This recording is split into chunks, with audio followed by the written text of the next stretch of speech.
Check it out. I learned the bass line from Final Fantasy II.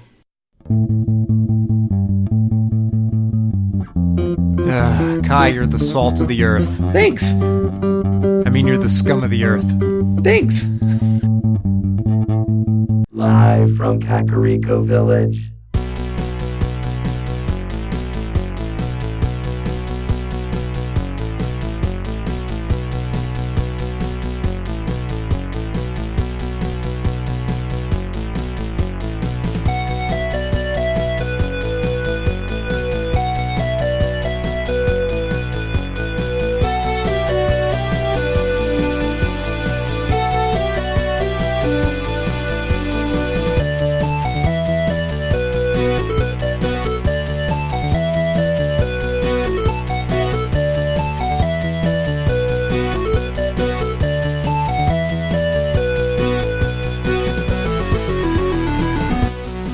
Broadcast throughout the Retroverse. Transmitted to the real world via a maze of wires connecting a Super Nintendo to a Wii, to a Wi-Fi network, and finally to the Internet. The Techno Funk Boy presents the Retro Zoo Super Show.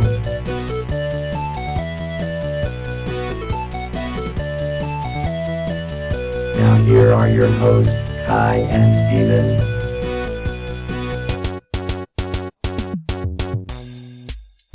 Oh, welcome to the Retro Zoo Super Show, and I am your host, Kai, and we are talking about music, and so, of course, we have my good friend Dan Gelok with us today. Hey, welcome. Everybody. Thank you. Thank you for having me back, especially after last time. Did you guys get the stain out? What's a few $1,000s for new carpet? Yeah, I don't particularly care. Oh man, so we are going to be talking about Final Fantasy IV music here, but before we do, it's been a while since you were here. Welcome again, I guess. Thanks. So what have you been up to? Oh man, what have I been up to? Playing a lot of saxophone, trying not to die mid-semester. Saxophone.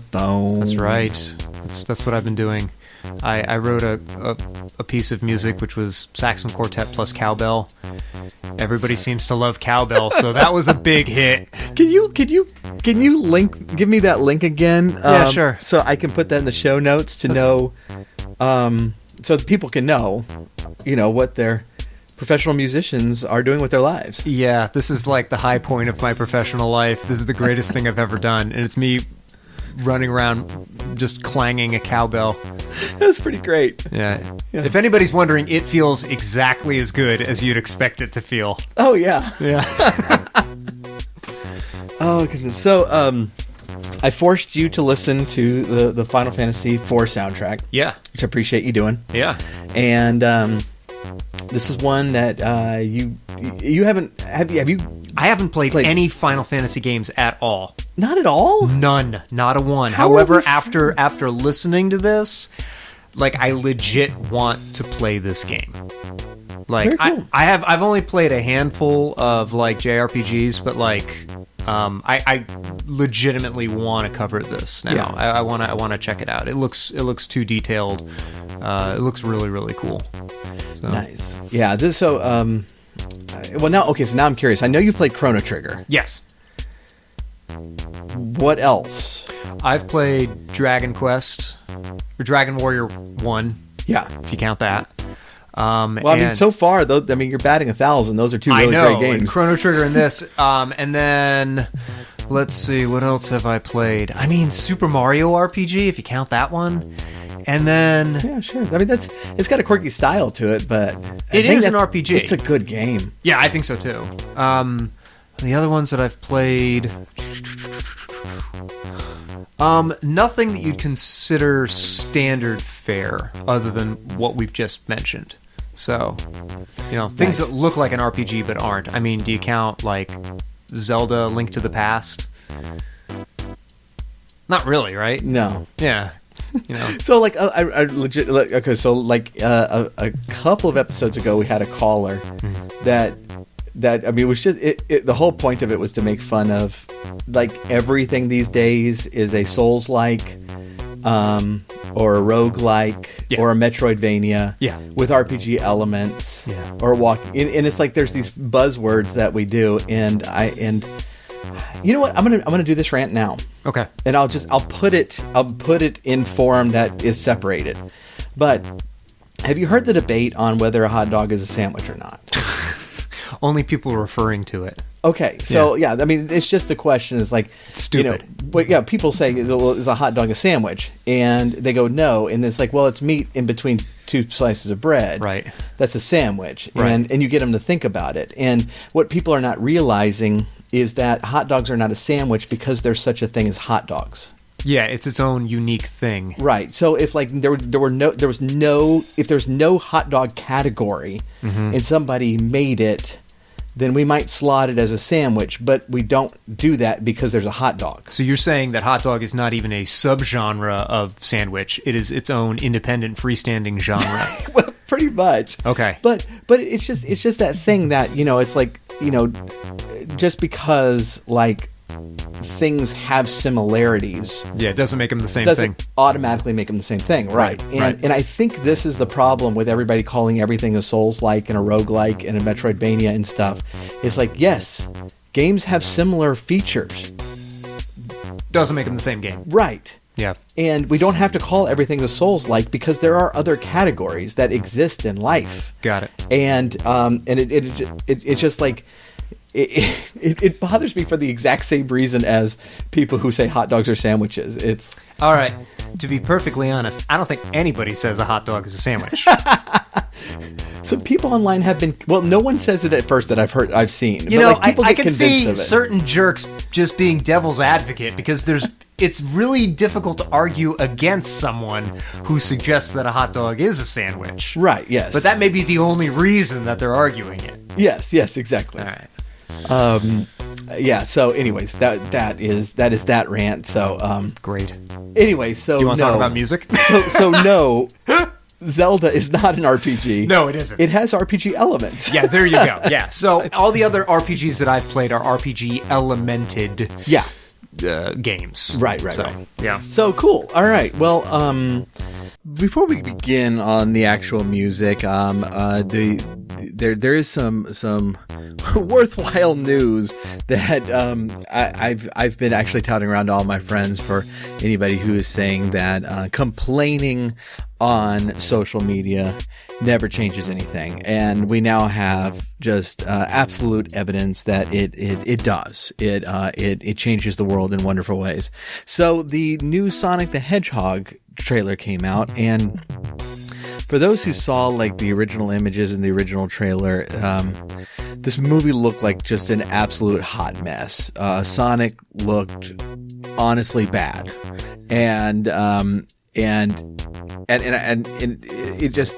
it did not look like a good film, and I really think it was so much of that was to do with just the way Sonic looked. It was a mess, and so there was such a backlash online that like the filmmakers immediately came out and was like, whoa, those are rough, those are rough effects, and it's like, okay, I mean, if you want to claim that's fine, just. But, and I don't, I did not think that they were actually going to go and spend the money to fix these things. It seems like at a certain point that filmmakers just like, well, it's just not worth spending the money anymore. And so, we're just going to send this the way it is. Like Green Lantern. In this case, they actually came through in a very big way, and the new trailer came out, and Sonic looks amazing. And if you haven't seen like some of the side by sides of there are some scenes that are in both trailers, and just the side by sides of the Sonic, it is like night and day. The Sonic they are using now looks very, very, very much like the game Sonic, and not like a Muppet that got wet and hung out to dry. And so it's just like, I mean, if this is the way the movie is going to look, then I think that, they've breathed some kind of life back into this, and I'm finally excited about this film. So if you haven't seen the new trailer, please do check it out. They clearly put a lot of hard work into fixing this, which is downright inspiring, because, there's so much going wrong on social media. And even with this, it's like not all of it was constructive criticism, but this is a case of people hearing the fans and saying, "Oh, okay, I see what you want now, no problem," and doing it. And so well done. And I'm actually kind of pumped about this movie now. And so when it comes out, I'm looking forward to seeing it. If the rest of it looks like this trailer does, then I'm definitely on board at this point. So now that is out of the way, let's talk about some music. Actually, yeah. Can I start the conversation by asking something? Yes. Okay, because we've just mentioned 3 games. Well, obviously Final Fantasy IV, which is, what's the Japanese numbering system? It's 4 in Japan. It's 2 here. It's 2 here. Got it. Okay. So this game has, I think, the same sound library. The music for this game is using the same sound library that Link to the Past is, and possibly the same sound library that Chrono Trigger is using. What years are we talking about here? So let me pull up a comparison for that. Because as I was listening to this, the first thing I started recognizing is certain sounds that are used in the Chrono Trigger soundtrack, but then the percussion that they use, like the drum sounds, I'll bet money on it, are the exact same sounds that they're using in Link to the Past. Right. And so I'm actually learning a lot more about the Super Nintendo sound system. Okay. And I believe that there are just like system sounds that can be used. Okay. But I'm not sure on that. Okay. But in general, you make these samples. Yeah. But they're extremely limited samples. Okay. So the sound card had just a tiny amount of memory on it. Okay. And so when you made samples, you would try to get them down to one cycle of the waveform. And so that really compresses a lot. But as far as years go, so this game and Link to the Past were both 91. Okay. This game was first. Okay. This was like super early in the SNES cycle. Got it. Chrono Trigger was much later. It was 95. Now, it would not surprise me at all if Chrono Trigger reused some of the Final Fantasy samples, right? Because they're both Squaresoft. Yeah, different composers though. Yeah. Uematsu did help on Chrono Trigger, but in a very minor way. Right. But yeah, different composers. But it's one of those things. It's like, different design companies, even if they had like different composers, they started developing ways of doing things. Yeah. And it's like on the NES, like I have listened to game soundtracks and gone, that's Capcom because of the drums. Yeah. Because right. Capcom composers do drums in a certain way. Yeah. And Konami does drums in a certain way. And that's just kind of passed down from composer to composer. Well, that just makes sense, right? I mean, Yeah. once you get a method that works, you can make a new product using the same method, and it's going to come out similar sounding. Right. And especially when you're bringing in these composers who, especially in the NES era, it's like the people who were programming the music were programming the sound effects too, because it was such small groups of people. Yep. And It's a very niche job. yeah, and it's not, I mean, it's not like, hey, I'm playing the keyboard. It's, you are typing letters Yeah. into this thing to tell the MIDI what to play and when. And so you're like teaching all these musicians how to do math and stuff, and, Right. and like literally like program out something, and it's very intricate work, and and so like especially the NES time, because drums were tough to do. The drums that sounded good were tough to do, and so if you figured out a way to do it, you're just like, here, copy my code. Don't figure it out on your own. Just copy it, you know. Right. And I was talking to a composer last week, and we were talking. He was showing me a new piece of music that he'd written, and I'm a big fan of the stuff this guy has written. And he'd asked me a question which I think plagues a lot of composers, which is, okay, if I write something that uses similar, we use the term language, like the similar material, at what point am I copying off of myself? And at what point is my audience going to start saying, well, he's just ripping himself off, that's the same thing. It sounds too samey. The thing is, there's a difference between using techniques frequently and reusing music. Like, absolutely. There's a huge leap between your actual, like, between the points of, I am using the same drum sample sound and I am playing something that sounds exactly like the last thing that I produced. yeah. So they're using, I mean, they can reuse these libraries all day long, and it will be a similar sound. You can tell that it's in the same genre, but it won't be the same. It's still discernibly different pieces. Right. Yeah. Yeah. Well, okay. So and this is one thing that I mentioned to you that I was going to ask you, and so hopefully you read that email. Yeah, probably. And so as background, like when these soundtracks came out, they would do arranged versions. Yes. And it'd be like one disc, and there would be like, you know, 10, 12 songs on it, and they would just pick the songs.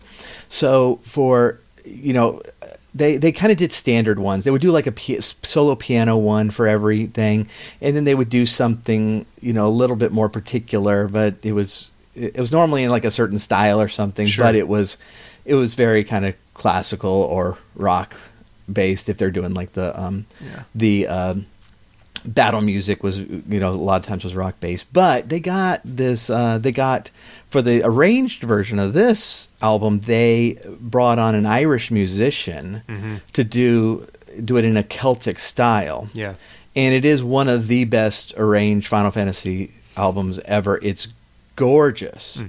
And I was just sitting there thinking, it's like Final Fantasy VI, they couldn't do that, because Final Fantasy VI is an opera, but there's so much operatic elements into it that it needs to be kind of in that style. Yeah. And for some reason, this is the soundtrack that somebody realized is like, this could be Celtic. This is right. Is there anything in this that like? Okay, the only thing that I was able to identify in that particular track is that it's in 3/4 time, which a lot of Celtic music is. And that's what did I send you? Troyan Beauty. Yes. Yeah, I believe so. Yeah, that's I probably did send you that one, because that's the best track on. It's the prettiest song on the album and on the soundtrack, and it's the best track off the Celtic Moon album. That's okay. So there's that. The fact, man, I'd have to sit there and think about that specifically longer to get more concrete things to tell you. But the melody sits over the top in a way that's reminiscent of Celtic music. And so you can put it in a different digital style and it's a video game tune, or you could play it on a fiddle and voila, you know, you got yourself a Celtic tune. It's not this is what music theory is not entirely about, but largely about, like, why does this sound this way? Yeah. It's kind of hard to pin down. I'd have to sit there longer. Pinning it down is really why I have you on the show. I'm sorry. Yeah, I didn't do my homework very well. Right. At least I didn't do my homework on that track. Yes, and we'll talk about more of this next time, because this is one thing I want to bring up, is that the fact that so much of the game, especially the opening, is you are part of this empire. You are not like in Final Fantasy VI, the freedom fighter out in the mountains hiding from the big bad empire. You are the empire. It's got very, very rhythmic kind of pacing, kind of a marching pace to a lot of the tunes. Yeah. And the one of my favorite tracks is Red Wings, which I think we'll talk about next time. Okay. And that has that kind of march to it. Yeah. That I think is cool and really gives, because these are the first tracks that are coming in. Yeah. So overall, and this is hard for us to kind of imagine now, but like this was super early in the SNES cycle, and I don't know that like a soundtrack of this caliber has really been done. I mean, Mario World has a very kind of fun, frivolous soundtrack. It's great. Yeah. It's not this. Right. And Zelda comes after this, but even Zelda is not quite the same. And so we're coming off this 8-bit, square waves and triangle waves only into this. And we did an episode previously of how Uematsu smacks you with the prelude, because the prelude is something people are used to. They've heard that tune, that very tune, earlier in other games. But he makes you wait for about a minute and then just bludgeons you with this lush string arrangement. Look what I got, kids! Right, yeah. And it is like this him just telling you, it's like, hey, we're doing something different here. Now you're playing with power. Right, yes. And we come immediately off of the prelude into the Red Wings, which is very imperial marching thing. Yep. But when we get to the battle, which is what we're going to talk about, is he actually changes his battle music conventions to fit the new format and kind of sticks with them for the rest of his career in Final Fantasy. The first two measures of the battle theme in this, that is how battle themes will open for the foreseeable future. That's great. Through PlayStation, into PlayStation, possibly PlayStation 2, but he did the PlayStation soundtrack. So yeah, but I think okay. I got to listen back to see if it's in 10. Okay, you can point out a couple of things in here about what makes music good. Our composer is using a sense of continuity and precedence. So we have the theme, the actual theme from the earlier games. He's bringing that back, and then he's fleshing it out in this new way. So you got something old that's being added to, and then you've got a sense of, he could have just written a brand new battle theme. And he does make different battle themes, but if he's got that bass line that continues through, there's a sense of continuity that ties things together. This is like a classical composer would use a leitmotif or something like that. Right. Ideas that come back again and again that tie larger works together. So that's one. It's just quality. There's a moment of quality right there. Yeah, and that by itself has become just completely tied to Final Fantasy. Yeah. And that's why, in Scott Pilgrim versus the World, which is, the movie has so many video game references, but the Final Fantasy reference is specifically those two measures. Yeah. And he kind of continues it, but But even quoting the American title of Final Fantasy 2, it's like, hey guys, I learned how to play the Final Fantasy 2 thing, and boom, boom, boom, and it's like, yes, we all know what that is. That is the Final Fantasy battle theme, and that becomes the signal to, okay, get ready, we got to move now. Cool. Hey, this is Phil from Phil's Gaming Emporium, philsgamingemporium.com. All of this talk about Final Fantasy IV. Do I have a deal for you? I was going back in my back stock, and I realized that I have a misnumbered Final Fantasy IV game. It is misnumbered as Final Fantasy II, but that is impossible because Final Fantasy II came out before the SNES was even existing. So, it's now your chance to get this highly prized, very, very rare, misnumbered Final Fantasy IV game. It's misnumbered as Final Fantasy II for the low, low price of $3,000. Head on over to philsgamingemporium.com. Hey Drum, did you know that the Techno Funk Boy isn't just a group of podcast hosts that live inside a Super Nintendo? Really? That's right, we're also a band. Tell me more. We're a retro gaming inspired band that plays covers of classic video game themes, original game music, and other music in the style of classic games. That sounds great. Yeah, and you can find our first full-length album on iTunes, Amazon, and CD Baby. It's called The Final Fantasy Mixes, and it's an EDM tribute to some of Uematsu's best musical themes.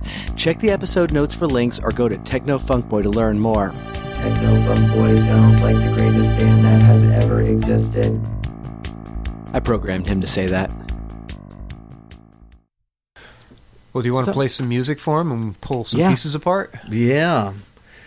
All right, so we are going to delve into the fight one. So the fight themes break up into a few different ways, but fight one is basically the random battle you get out on the field, and this is the first battle theme we hear in the game, the first battle theme we hear on the Super Nintendo, and the one that kind of established the theme for everything else that was to come.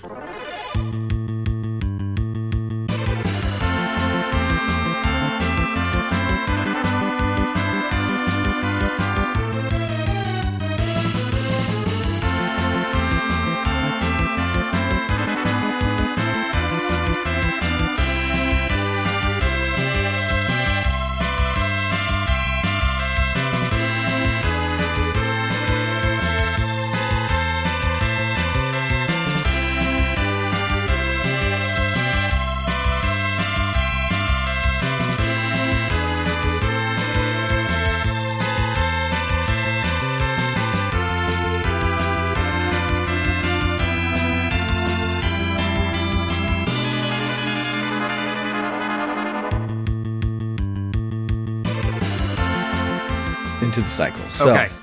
So as a bass player, I'm sorry that Uematsu bass lines are kicking. Yeah.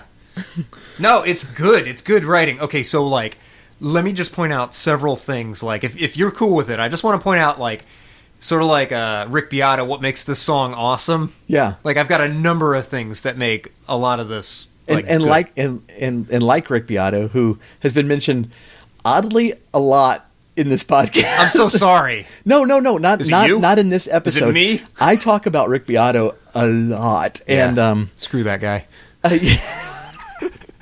But we can actually separate out the tracks on this if we want to. We got to do this. This is so much fun. Okay, yeah. So first, can you play us just the bass line and the drums? Bass line and drums. Yes, I can.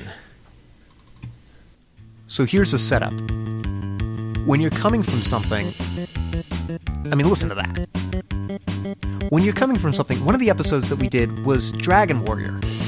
There were 3 channels of sound, really limited. And they only use 2. Yeah. And then there were 4 tunes for the entire game. This track, there are like 40 tracks on this album. It's incredible. It's just an incredible amount of music that's much more than before. If you listen to this sound right here, listen to that bass.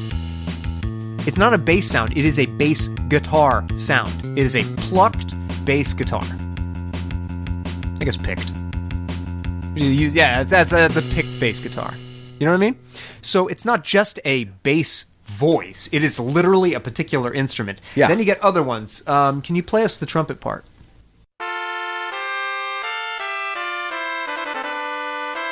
There's actually two trumpets in this. Yeah. but listen to how they articulate.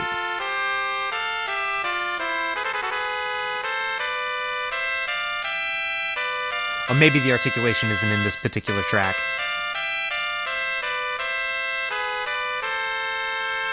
Okay, when it holds out the note, the vibrato starts a moment later. Listen to this. You hear it? Yep. So the note hits, and then the vibrato adds in later. Sort of like a real trumpet might be able to do. So we're definitely moving up in terms of, like, the quality of sounds that we're using here. Now, don't get me wrong. No real trumpet player wants to play as high as that just sounded. But the thing is, it's like we're emulating real instruments at this point. We have a string section sound. Yeah. We have a bass guitar sound. We have a trumpet sound. It's not just triangle wave and square wave, right. you know? So we're doing more. There is different articulation. There are some places, and I can't remember exactly which tune it is. Might have been Red Wings. Might have been the Victory Fanfare, but it basically goes to a staccato. So instead of being a lengthy note, it becomes a really short, punchy note, which is just an extra, again, a point of quality. Like, they could have made it all articulate the exact same way, but there was a detail in here that was really, really cool. So, yeah. You want to go into the theory of it a little bit? Yep. Can you play us the very first thing that we hear? The falling cascade. That. I guess it's not falling, it's going up. It's falling later on in things. So what we've got there is this... Your first point of theory, and you get the direction wrong. I didn't do my homework very well. So what we have here is a diminished chord. That just goes straight through. It's a really tall diminished chord. It is, and I think we might have even mentioned this on the show already, like, you know, you get your major chords, which everybody's familiar with that. You get your minor chords, which everybody's familiar with that sound too. The diminished chord is like the lady tied to a train track sort of sound. It's very dissonant. It's very scary. Uematsu uses it all over the freaking place. Mm-hmm. And a lot of times what he'll do is he'll use it arpeggiated, meaning that he won't go all at once. He'll actually move through it bit by bit. And what this does is it sets up tension, and it allows you to, technical term, modulate. You can change key from one key to another key, but the cool thing with a diminished chord is that it for technical reasons, it allows you to move off in a number of different directions. Mm-hmm. So instead of staying in one key, and here's another point of quality, Uematsu doesn't stay in key. He moves from one key to another key like all the time. And so this is really interesting because your opening motif is... So you're basically in the key of A minor.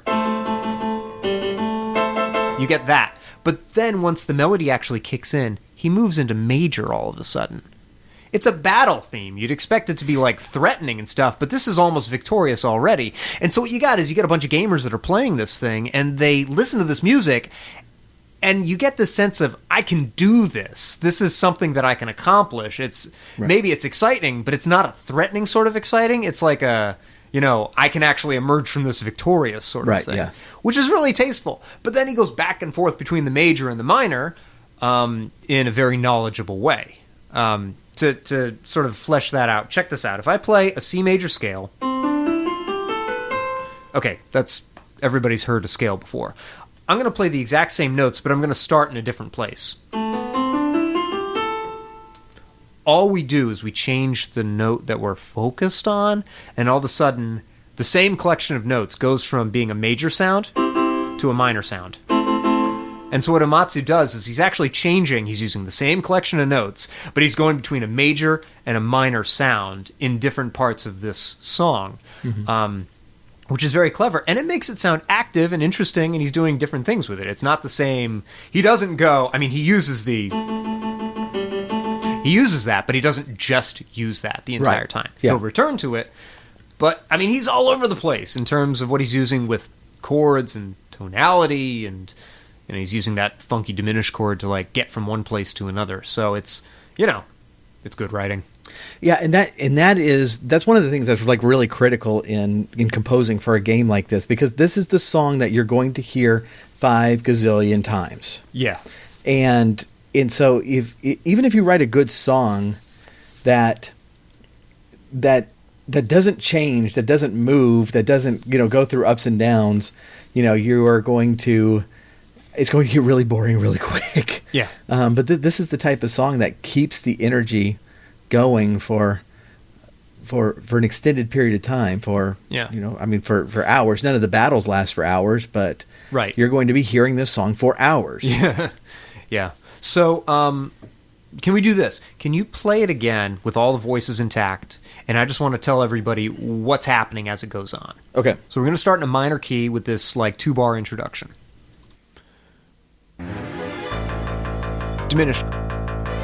Whoa, that's cool. Yeah, that was the wrong version. That's amazing. Yeah, that's the that was the DS version. Ah. Yeah. This is an octave lower. It's technology. It's more metal. Okay. Sorry, start it again. I was talking. Wait. Am I going to need to pause as we go? Yeah. Okay, I got to change Actually, versions. no, don't. You don't need to pause. Okay, because if I use this version, I can't pause it. That's okay. It's just the program I use to separate all the tracks. So we're going to start.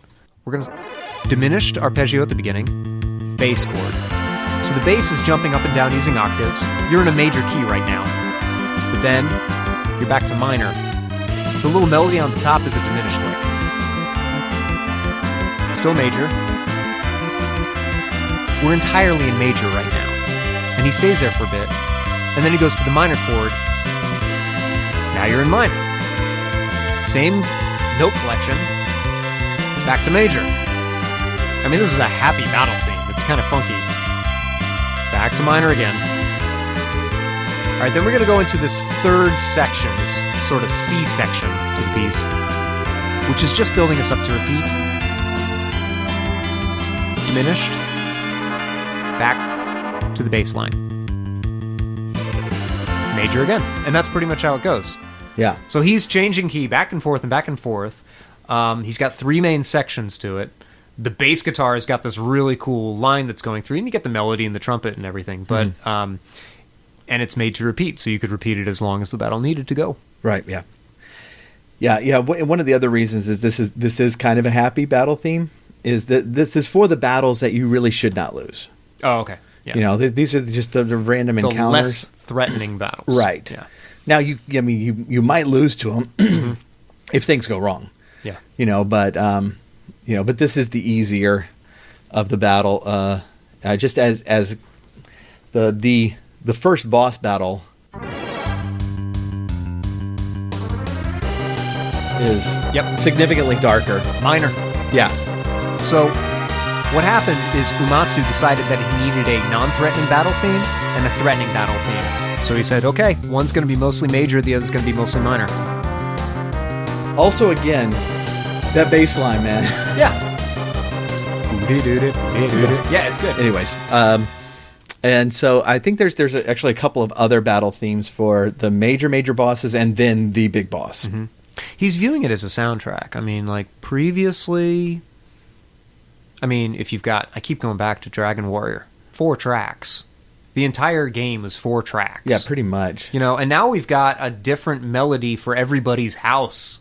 It's like, oh yeah, here you are in this town, here's this theme, which was a big deal at the time. And we don't think about it much now because it's common, but like at some point they had to decide, all right, we're moving from just like a innocent little plink-plunk background music to more of a soundtrack, and we're going to connect these things. Right. Yeah. And this is laying the groundwork. I mean, there a lot of the characters do get their own themes in this game, but once we get to Final Fantasy VI, and there is a cast of, 14, 15 characters, and each character has a leitmotif. There you go.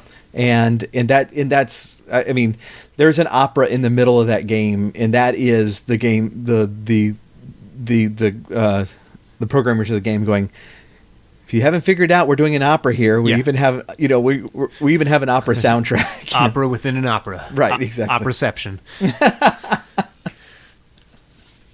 Yeah. Cool. All right, so that is fight number 1. That was fight number 1. Yeah, so do we want to hit the fanfare? Yeah, do the victory fanfare, because this is connected. Okay, so that lick that we have at the beginning, same instruments, just major all of a sudden. bass guitar is still going on underneath. Beep, beep, beep, beep.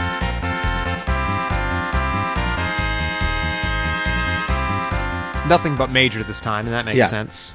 Yeah, of course. And it's very short because you're not sitting there in the menu very long. Yeah, you got to collect your XP and get on with your life. Right. Yes. I mean, like in actual life, just like in real life, collect your XP and move on down the road. Now, here's the goofy thing. I mean, he's playing. Let's see if I can do this on the piano here. A second ago, I was talking about like pitch collections. You know, those are all the notes that exist inside a C major chord. So it starts. So basically, with this chord. But then it goes to... So there are 3 chords in this. The only chord that exists in the key of C major, which is what we're in, is the beginning. Then all of a sudden we play A flat major, which doesn't exist in C, B flat major, which doesn't exist in C, and then C again. Mm-hmm. So, and then the rest of the tune is the same thing. He's adding all sorts of accidentals in there. He's jumping outside of the key. Whenever I was a kid and just picked up a guitar and I was writing garage band songs, I mean, you basically wrote songs that fit in the key that you were working with.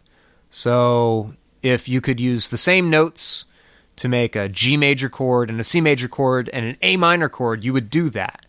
But you wouldn't throw an A flat major into it or a B flat major because those notes don't exist in the key that you're working in. But Uematsu has got no qualms jumping outside of that key, and it makes the music sound a lot more interesting. So he uses, it's called chromaticism. So instead of using just the notes that exist in the key, he's stepping outside of it to get a bunch of extra colors and effects. So, yet again, one of the reasons why this is well-written music. Okay, so this is something I just realized. Yeah. When you were saying that, that's I believe those are the chords that he uses toward the end of the cycle of the prelude. Quite possible. Okay, so it would, in music theory terminology, it would be called a flat 6, flat 7, 1. It's whole steps moving up to the 1 chord. All right, so this is the prelude, and this is the 1, and then the minor 6th. Mm-hmm. 1 again. 1. We'll do another minor 6. This number notation has to do with where it starts in the scale. So a 1 chord starts on the first note of the scale, a 6 chord starts on the 6th note of the scale. So we just did 4, 5, and then I think this is flat 6. And then flat 7. Yep, same exact chord progression. Okay, so he's reusing an idea. Yep. That's so cool. Mm-hmm. Yeah. Yeah, so he's drawing that, that progression in. Now, I wouldn't say it's like a super unique thing. This is also in the Mega Man 2 soundtrack. Yeah, sure. It's a pretty common thing. It's also in like Should I Stay or Should I Go by The Clash. So it's like it's not like a he invented a chord progression here. Right. It's it's one that fits. Now, again, it took us a moment to figure out, oh wait, this is the same chord. I don't think that up until this point, and you've been listening to this music for how long? Since the game came out, yeah. All right, so at this point, you're like, whoa, wait, that's the same thing?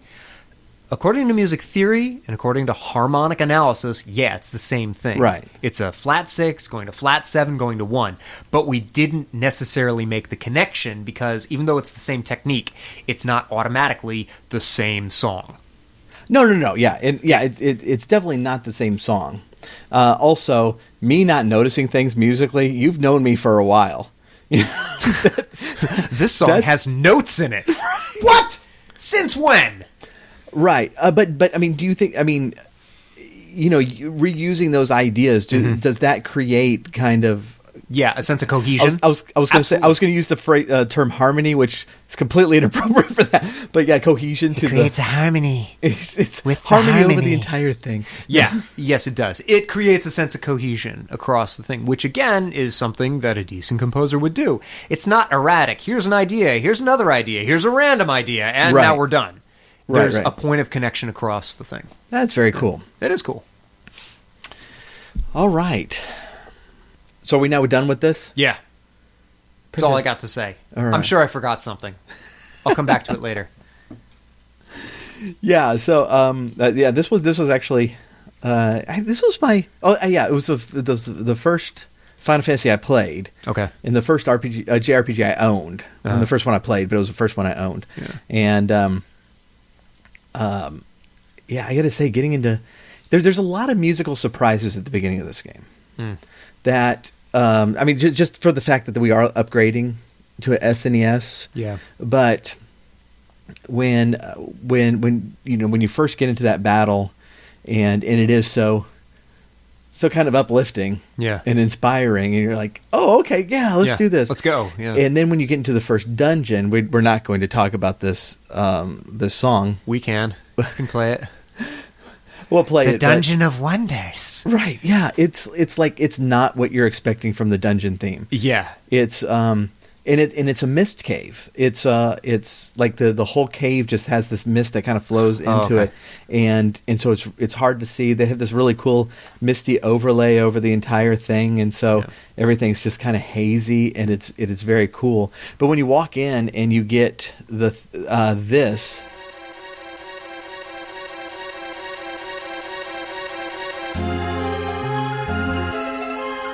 It's a waltz. Yeah. It's this weird macabre, sort of like chromatic, otherworldly. This would fit into like the Castlevania episode. Yeah, it absolutely would. You know? And this isn't the only time he does kind of just like a really ominous waltz. We talked in the last episode about the fight against the Calcibrina dolls. That is like the first time I played it. First of all, I died in that fight, but sweet. It was this moment in the game that like legit sent shivers up my spine because the way they set it up and the way the music comes in.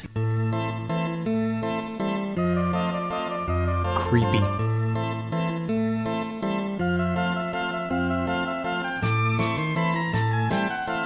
Chromatic scale. All these notes, the slippery, slidey, oily sort of feeling. I mean, listen to that. Yeah. A lot of these pitches are non-chord tones. So they're not notes that exist in the chord that's being played in the boom, chick, chick. If I were to guess, he's probably in A minor. Yeah, he's in A minor. Here's the thing. I don't think he's a good pianist. Uematsu. Mm-hmm. I think everything he's writing in the key of C major because it's the easiest one to get to. So, which is fine. I mean, he's a composer. He's not a performing musician. Yeah. But it's just interesting. He's not changing key that much. Most of his key centers are C major or A minor, which are the same collection notes that we've been talking about before. Yeah. So he's doing stuff like this note. He's using that note in there. That intentionally has this weird, like, teeth grinding, off-putting sort of feel. Right. And he's just sort of like, ugh. It's creepy crawly, you know? Right. Yeah. Exactly. And I mean the way that entire song goes, it has that kind of almost a childish feel to it, but really warped. Yeah, demon doll sort of thing. And they legit are. I mean, I don't know exactly how it happens in the game, but this is like the king's daughter's dolls that the bad guys bring to life to attack you and bludgeon you. As you do. Yeah. Yeah. Well, I mean, that's. I don't know why we don't use that strategy more in war. It seems. It seems like it would. You wouldn't need Marines if you got a army of possessed children's dolls. Yeah. The bad guys are like, they're meeting, and of course one of them brings their daughter there, and go put the Cabbage Patch doll, go play with that in the corner. But Papa, I don't have my doll anymore. I don't know where it went. And then it jumps out and bludgeons you. Yeah, espionage by Cabbage Patch. It's a great plan. I don't know why we're not funding this. You can get a Teddy Ruxpin and actually have it talk. I am going to murder you now. Don't mess with the USA. Oh my goodness. Okay. All right, what else should we do? Which one? Well, we are we're going to jump, actually pause here. For those listening, it's going to be a week-long pause. Oh no! Oh no. And but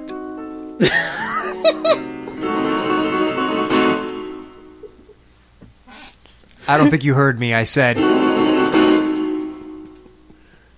this is what happens when I give him the keyboard. all right, I'm done. Every time. I'm done. Literally every time he gets around my synth. I play the theme from Beverly Hills Cop. Yes. I mean, it's kind of a necessary thing, right? Because that's terrible. Hang on, let me get a better sound here. These are all like Hammonds. I need a better. Well, don't go on organ. Go on synth. Oh, you got a synth? Oh, you got a synth here. That's all I remember how to play. That's a great sound, though. We're gonna do it again.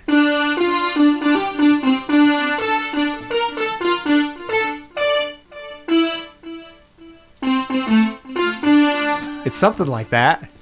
You got most of those notes right, and some of them in the right order. The people want to hear it again.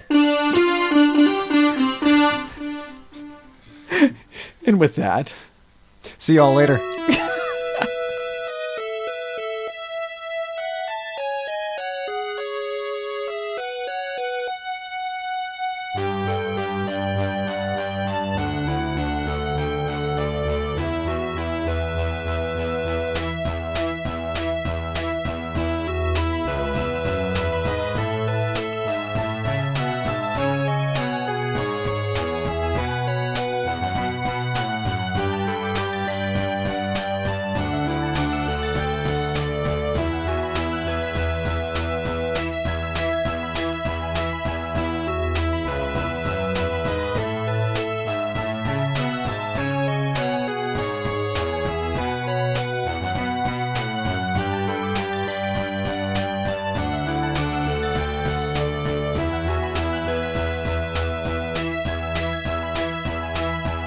The Retro Zoo Super Show is brought to you by the Techno Funk Boy. Follow us on Twitter at Techno Funk Boy, on Facebook at the Techno Funk Boy, and sign up for our email list at technofunkboy.com.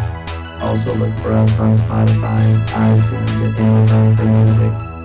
If you are so inclined, please leave us a 5-star rating and review on your favorite podcast catcher. If you are not so inclined, you are obviously some sort of villain trying to conquer the world. Unowned music and gameplay clips are used for educational and critical purposes. Thank you for listening, keep gaming, and unless you have responsibilities that need to be done at this time, then you can game later.